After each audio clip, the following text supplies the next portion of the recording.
La notion de fracture numérique et ses enjeux, qu'est-ce qu'on peut dire à propos? Alors, c'est une notion qui n'est rien d'autre qu'un concept univoque. De manière générale, la fracture numérique est le fossé entre ceux qui ont accès à Internet et ceux qui n'y ont pas accès.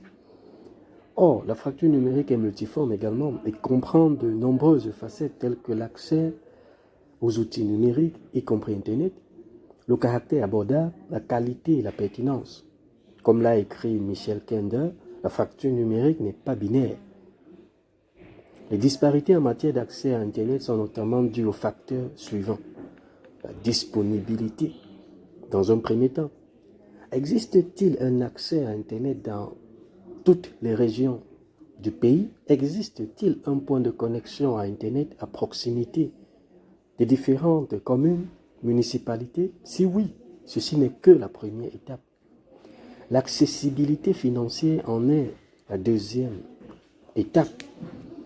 Cet accès est-il abordable? Quel est le coût par rapport à d'autres marchandises essentielles?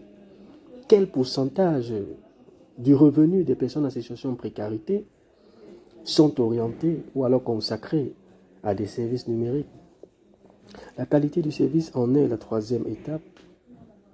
Il s'agit des vitesses de téléchargement en amont et en aval qui s'avèrent parfois insuffisantes pour les besoins locaux des utilisateurs d'Internet, particulièrement des personnes en situation de précarité situées dans les périphériques de la ville.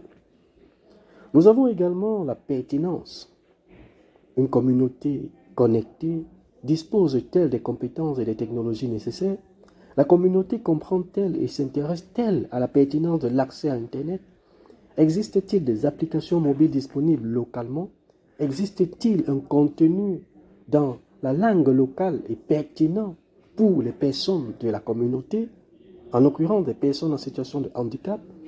Autres facteurs peuvent justifier la fracture numérique parmi tant d'autres dont on peut citer aussi des domaines susceptibles de créer des inégalités numériques, notamment la sécurité, l'interconnectivité, la culture numérique et l'accès aux équipements. Ces écarts en matière de disponibilité, d'accessibilité financière, d'intérêt et de culture numérique se trouvent aussi bien au niveau international qu'au niveau local. Il faut faire quelque chose. Fernantech développe une approche individuelle de chaque client en fonction de ses choix et de ses besoins. Nous croyons que la communication client est un élément essentiel de tout bon service.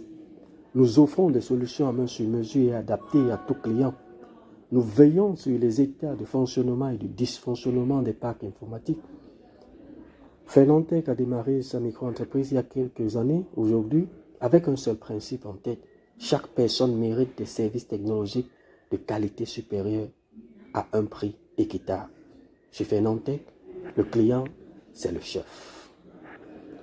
Je suis Fernantech, ingénieur des réseaux informatiques et télécommunications, par ailleurs administrateur des réseaux et systèmes informatiques, entrepreneur dont le siège social est basé à Pessac, en France.